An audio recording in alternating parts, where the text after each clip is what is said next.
Oke, sekarang kita masuk ke deskripsinya secara teknisnya, secara penulisannya gitu. Iya. Ibarat baca mati. Sebenarnya skripsi itu kan makanya tadi sempat ada beberapa obrolan dulu wacana skripsi mau dihilangkan. Iya. Kira-kira kalau skripsi dihilangkan kita kira-kira sepakat nggak?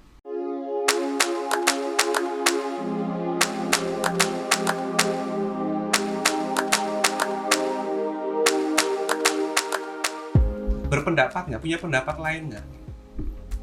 Kalau saya lihat sih wacana ini sebenarnya ada penggantinya gitu kan. Kalau model di ujian akhir nasional yang SMK dihilangkan, dia pindah ke sertifikasi kompetensi.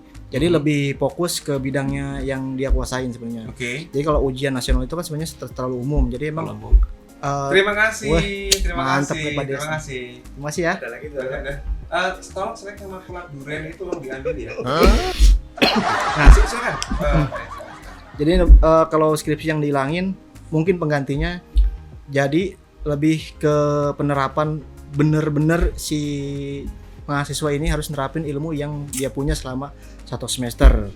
Contoh, kita kan baru di sekarang kan cuma analisa perancangan itu kan, walaupun nantinya tidak digunakan, insya Allah kan lulus gitu kan. Beda nanti kalau skripsi dihilangin, dia harus pengabdian selama model PKL lah gitu kan. Pengabdian selama 1 semester di suatu masyarakat atau di institusi, dan aplikasi itu harus dijalani secara benar-benar. Aplikasinya. Iya, kadang-kadang itu. Jadi penerapan ilmu dia di sarjana komputer itu benar-benar diterapin selama 1 semester. Atau ada nanti ada yang ngomong diganti KKN selama berapa bulan. Makanya itu di sisi Intinya- lain kan kebijakan yang mungkin agak berbeda ya, bertolak belakang. Karena contohnya kalau level S1 itu kan dia sebenarnya sudah masuk ke manajerial secara konseptual. Kalau seandainya terus gantinya seperti itu, berarti kan seakan-akan dia akan balik lagi ke teknis lagi. Apa bedanya yang S1 sama SMK? Iya. Kan gitu. Kalau memang dihilangkan. Sebenarnya selama ini yang S1 itu kan skripsi sebagai parameter dia. Kita bisa mengetahui kerangka berpikir dia atau pola berpikir dia mengenai knowledge atau ilmunya dia selama ini kan gitu. Berarti kira-kira tetap kalau secara mungkin bisa jadi secara pribadi gitu ya, lebih berpendapat bahwa skripsi itu harus ada atau diganti? Kalau saya berpendapat sih tetap ada gitu kan, karena skripsi itu sebenarnya kan benar, tadi ada yang ngomong, Sepakat. belum. Oh, belum. Jadi itu dia skripsi itu rangkuman dari semester 1 sampai semester 7. Iya. Contoh kalau kita kan orang IT suruh merancang aplikasi, di dalamnya ada perancangan dengan perancangan webnya, berarti ada di web dasar, terus ada di Java dasar itu kan, terus pengolahan basis datanya ada di mata kuliah basis data, terus etika dalam berbicaranya ada di etika profesi, semuanya. Jadi mata kuliah dari 1 sampai 7 itu sebenarnya dirangkum di skripsi. Nah, itu ya, jadi cara mereka menerapkan gitu ya. Jadi ada beberapa mahasiswa, Pak, nanti kalau seandainya kita bikin aplikasi tanpa database bagaimana? Itu nggak bisa karena ada dipelajari basis data. Betul, nggak harus mungkin dites. juga kalau sistem tanpa database ya. Iya, jadi harus dites semua yang udah dia pelajari selama 4 tahun gitu. Oke, langsung masuk ke teknis skripsinya. Dari tadi saya masuk terus ini. Ngopi dulu lah. Ngopi dulu, silakan. Ada pertanyaan nggak, operator? Kira-kira berkaitan dengan ini? Nah, itu yang kebanyakan nanya itu tentang buku pedoman skripsi. Oke, 1 buku pedoman skripsi ada penanya dari si Angelai. Kira-kira apa itu? Buku pedoman bisa diambil gitu. Yang penting kan syaratnya kan seperti biasa, menunjukkan bukti bayaran, nanti kan dikasih form pendaftaran judul sekaligus buku pedoman. Panduan. Ya, buku panduan ya. Oke. Jadi kita mau langsung masuk ke di fakultas. Di fakultas. Oke. Kita mau masuk ke teknis saja. Jadi kalau di bab 1 itu deskripsi ada latar belakang. Ada identifikasi masalah, ada rumusan masalah, ada batasan masalah, ada tujuan, ada manfaat. Ya. Kira-kira latar belakangnya itu seperti apa sih? Seandainya seandainya mahasiswa nih, gue di latar belakang tuh gue harus gimana sih? Gue menjelaskan apa itu? Perasaan biasanya kalau gue baca referensi lumayan panjang gitu, kan gitu. Sebenarnya latar belakang itu membahas mengenai apa? Ya, poin pentingnya apa yang ditekankan di situ? Latar belakang kan sebenarnya kan ada di judul kan, punya kan kalau ditanya biasanya kan kalau sidang tanya alasan kamu mengambil judul ini apa? Gitu. Oke. Jawabannya itu ada di latar belakang gitu kan. Mm-mm. Saya udah sering dikatakan sama mahasiswa, cara menulis latar belakang itu seperti kalian mau minta HP ke orang tua gitu kan. Nah kan orang tua nggak tahu tuh tiba-tiba minta HP. Nah contoh saya tiba-tiba ngasih judul ini kan nggak tahu kan. Tiba-tiba mau minta HP, buat apaan HP? Gitu kan. HP bagus lagi gitu kan. Jadi saya digambarin, diceritain dulu sama orang tua gitu kan. Gimana sekarang perkembangannya gitu kan di teknologi gitu kan. Dia ngomong dulu secara gamblang sama orang tua, Pak ini sekarang dunia udah hebat ya katanya. Apa-apa sekarangnya udah gampang lah gitu kan. Contohnya teknologi itu apa yang handphone tuh. Sekarang mah pakai handphone bisa apa aja gitu kan. Setelah itu dia udah mulai mengerucutkan. Jadi kalau latar belakang itu berarti setelah secara umum ya dia mengerucutkan perkembangan seperti apa itu yang diceritakan di situ. Iya, dia biar dikasih wawasan dulu itu kan. Biar tahu wawasannya gitu ya. Itu kan dikasih wawasan dulu. Terus contohnya handphone itu kan. Handphone itu sekarang udah mulai canggih Pak itu kan. Turun lagi ke merek gitu kan. Apalagi merek yang ini A gitu kan. Wah, dia fiturnya begini. Nah, dia mulai itu udah ngomongin yang hebat-hebat, tiba-tiba dia, Pak saya kuliah sekarang kesulitan Pak. Handphone saya kok begini Pak itu kan. Kadang-kadang ada tugas apalagi sekarang pakai Zoom. Handphonenya tidak mendukung nih gitu kan. Saya Pak minta beliin handphone Pak yang merek tadi gitu. Kira-kira sebagai orang tua gimana? Gitu. Kasihan anak saya ya gitu ya, kan. lebih ini ya. Minimal menjelaskan secara simple, secara general. Kira-kira mengenai alasan topik kenapa itu diambil. Judul itu diambil gitu ya. Berarti dimasukkan masalahnya juga di latar belakang ya. Iya, contoh nih kita mau ngembangin KRS di Fakultas Teknik gitu contoh. Ya. Di situ kan ngomong dulu bisa secara teknologi, bisa secara kampusnya dulu. UMT itu universitas di Tangerang yang begitu besar. Mahasiswanya udah hampir 17.000 gitu kan. Di sana apa aja ada itu kata dia kan. Ada teknik, ada ini. Nah, apalagi Fakultas Teknik gitu kan. Nah, udah mulai turun kan dari mulai gede kehebatannya Universitas Muhammadiyah Tangerang turun ke Fakultas Teknik. Di Fakultas Teknik. Iya. Jadi harus ngomong dulu hebat-hebat dulu ya kata orang promo gitu kan. Strategi orang promosi kan ngomongin dulu, dinaikin dulu orangnya, kelebihannya apa, keunggulannya apa, jatuhin di sistem yang mau kita kembangin. Gitu. Berarti di latar belakang sudah memunculkan masalahnya juga. Iya. Nah, berarti setelah di latar belakang identifikasi masalah itu memasukkan dari dari cerita tadi. Dari cerita tadi. Iya, lebih dari cerita tadi, dari latar belakang itu. Ini masalahnya masalahnya apa? Yang akibat-akibatnya. Itu ditekankan di identifikasi masalah. Iya. Kalau di jelasnya akibat lah. Gitu. Berarti identifikasi masalah itu bagaimana kira-kira? Itu bisa disebut akibat-akibat dari yang sistem yang sedang lagi berjalan nih. Contoh. Akibat atau masalah yang terjadi? Iya, jadi masalah yang terjadi. Jadi akibatnya apa nih? Contoh nih. KRS manual kan, ada beberapa mahasiswa di pas sidang sistem masih berjalan manual kan nggak masalah sebenarnya kan. Yang masalah itu dari manual ini apa aja masalah yang terjadi gitu kan, jadi akibat kan. Betul. Contoh dari manual, ternyata nulis KRS itu capek 5 lembar, kan itu kan waktu. Terus harus bertemu dosen, kadang kehilangan. Kadang harus dosen gitu ya. Kadang-kadang udah ngumpulin dosennya terselip. Begitu mahasiswa dianggap belum ngisi KRS padahal udah dicari dia numpuk itu contoh. Nah, jadi penumpukan kesulitan. Kemarin saya ngelihat itu KRS numpuk. Siapa ya? Udah ya. Kayaknya enggak jauh juga dari kita yang sekarang ya. Iya. Bandel emang. Gitu ya. Oke, lanjut. Berarti gini skriper. Kita tadi sudah latar belakang sambil identifikasi sudah jelas ya. Keterangannya identifikasi masalah latar belakang itu apa dan identifikasi masalah itu apa. Ya kan berarti masalah identifikasi adalah penentuan dari latar belakang. Iya, betul. Sekarang kita masuk ke rumusan masalah. Jadi ibaratnya sebagai dulu pada saat saya mengerjakan ini bingung juga gitu. Iya. Saya rumusan masalah itu apa sih? Gitu. Iya. Saya merumuskannya bagaimana? Caranya bagaimana? Kan gitu. Kira-kira bagaimana rumusan masalah itu? Harus saya mencantumkannya bagaimana itu? Iya. Triknya begini. triknya begini, lihat di judulnya itu kan. Judulnya. Iya, judul dulu. Jadi Oke. dari judul itu kan tahu kita mau tujuannya mau apa gitu kan. Mm-mm. Ya, jadi rumusannya dari masalah yang tadi kita bahas, lah Yang di latar belakang di masalah ya, kayak masalah. ngapa sih ini jadi begini gitu kan? Mm-mm. Emang ada apa di situ? Nah, gitu kan. Nah, Oke. kita mulai ini. Ngapa ya? Ngapa ya ini sistem begini? Berarti Iya. apa yang terjadi? Oke. Sistem yang berjalannya gitu kan. Iya, iya. Ya, gitu kan.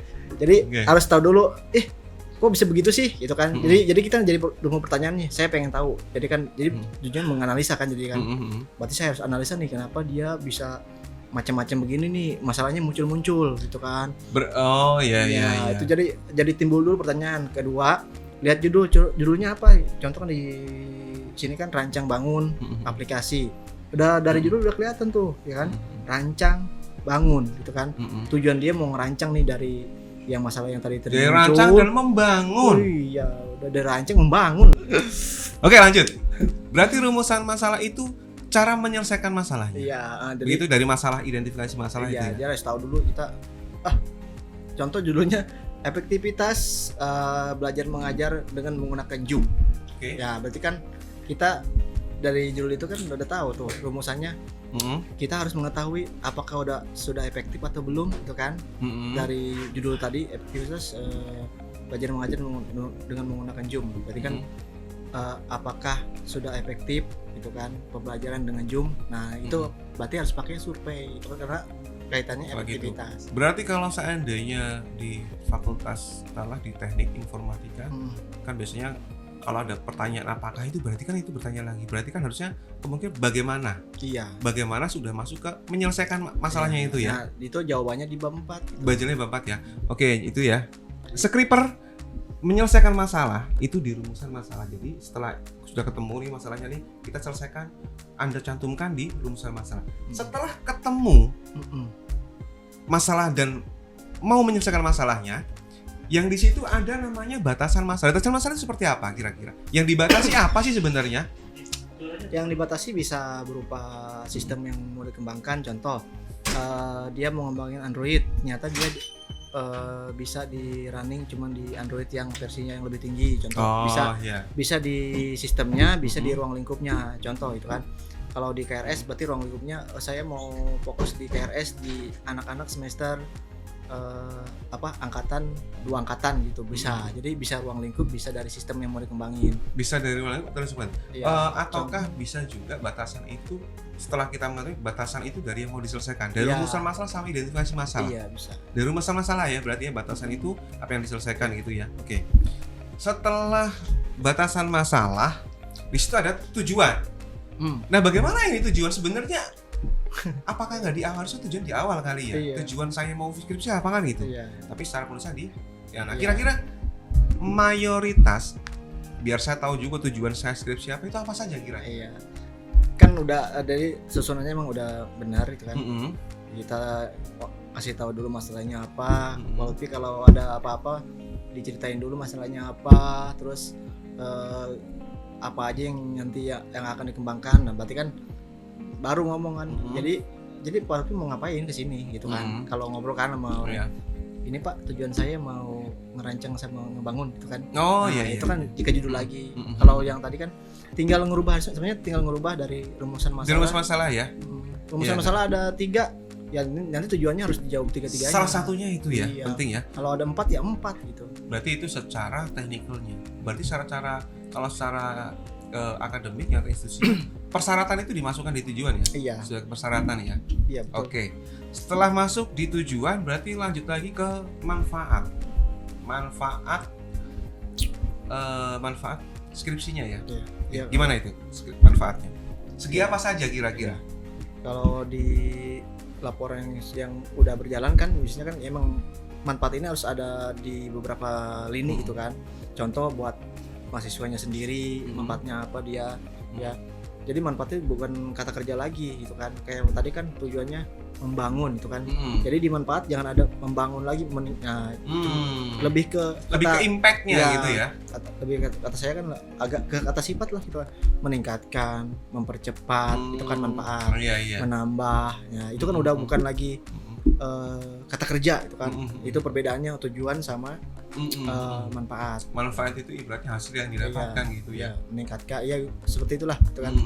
Bagi mahasiswa, bagi perusahaannya nanti yang dia teliti, satu lagi bagi kampusnya apa gitu. Bagi kampus saja ya Mas. Oke, Scriper jangan lupa ada 3 manfaatnya dari tujuan. Subnya ada manfaatnya dari mahasiswa buat kampus sama peneliti. Objeknya ya. Oke. Selanjutnya ke sistematika penulisan. Kira-kira bagaimana sistem penulisan? Kalau sistematika sih ikuti paduan. Ikuti paduan berarti udah ada ya, bab 1, 2, 3 udah ada ya? Ada 5 bab. Berarti 5 bab ya? Oke, salah satunya itu ya. Oke, berarti masuk ke rencana kegiatan. Nah, rencana kegiatan gimana ya? Kira-kira kayaknya agak bingung juga nih. Iya. Aduh, ini bener gimana harusnya nih? Kayaknya ada yang double juga gitu. Iya. Makanya dalam menempatkan rencana kegiatan itu kan sebenarnya merencanakan mahasiswa itu kan. Jadi kadang ini masih bingung kan gimana nih? Mensiasati ini bagaimana nih? Sebenarnya kalau saya beranggapan kalau rencana kegiatan itu harusnya ada di bab 3 gitu kan ya. Dia kan mau ngapain gitu kan, kapan, seberapa lama gitu kan. Harusnya gitu kan. Tapi kalau emang secara turun-menurun emang dia ada di bab 1, kita tinggal bahas lagi nanti sama dosen-dosen. Gitu. Emang rencana kegiatan itu ibaratnya kalau di Menpro itu dia timeline gitu kan, timeline. Dia mau ngapain aja tuh tahapannya gitu kan. Berarti kegiatan menyelesaikan skripsi ini menulisnya ya? Iya. Oke. Standarnya kan dia minimal 4 bulan, maksimal sekitar 6 bulan ke 1 semester. Nggak boleh. Kalau setahun gimana itu jadi? Nanti 2 semester. Oh, 2 semester ya? Kalau setengah gimana? Aduh, kan ada juga nih kemarin saya ini ya. Kebetulan banyak nggak itu? Ada saya kebetulan di kampus lain dia hampir 1 tahun, 2 semester. Hampir 1 tahun? Karena dia emang pengembangan di bagian. Kira-kira langsung di penalti nggak itu kira-kira? Oh belum ya? Oke. Lanjutin skripsi. Lanjutin skripsi. Iya. Nah, kalau di UMT gimana nih? Karena kalau gitu ada apa yang dilakukan seandainya begitu? Ternyata ada timeline-nya sekitar 4 bulan. Ternyata nggak selesai. Yang harus saya lakukan apa lagi nih? Kira-kira jadi mahasiswa harus melakukan apa nih? Karena banyak juga kayaknya nih. Iya. Termasuk anak bimbingan saya itu yang kemarin sampai tahun sekarang masih ada belum selesai. Makanya tahapannya harus sesuai gitu kan. Harus sesuai. Tahapannya harus kita harus bimbing sampai mana dulu, berhenti, terus pengembangan gitu kan. Jadi kalau emang mahasiswanya sebenarnya ngikutin apa yang dipandu sama pembimbing, sebenarnya kelar gitu kan. 4 bulan itu bisa kelar. Cuman karena mereka jarang ketemu, ya kan, jarang ngadap apa yang mau dibimbing kan. Kata orang kan kalau baca Al-Quran harus ada sanatnya, jangan asal ngertiin terus ngelakuin, waduh, kesasar nanti. Gila itu bisa ya. Kesasar. Iya. Jadi semuanya harus ada dipandu. Harus dipandu ya. Iya. Oke. Terus berarti di bab 1 itu sampai rencana kegiatan selesai ya? Selesai. Oke, saya review lagi, saya ulang lagi bahwa di bab 1 ada latar belakang, ada identifikasi masalah, ada rumusan masalah, ada batasan masalah, ada tujuan, manfaat, dan sistematika penulisan dan rencana kegiatan. Itu satu kesatuan yang tidak bisa dipisahkan gitu ya. Itu saling nyambung gitu. Sama nyambung ya? Setiap subbab itu harus nyambung. Oke, Skripers. Gimana sih ngomong? Skripers, jangan lupa itu bab 1 ya. Kita akan lanjut lagi ke bab 2-nya. Oke, lanjut ke bab 2. Masuk ke landasan teori. Iya. Nah, kemarin saya dengar gue kayaknya nggak konsisten banget nih gue ngomong ini. Kira-kira landasan teori kan ada 2, kayaknya ada landasan teori khusus sama umumnya. Ya. Itu bagaimana itu khusus itu? Kenapa dibagi 2 gitu kan?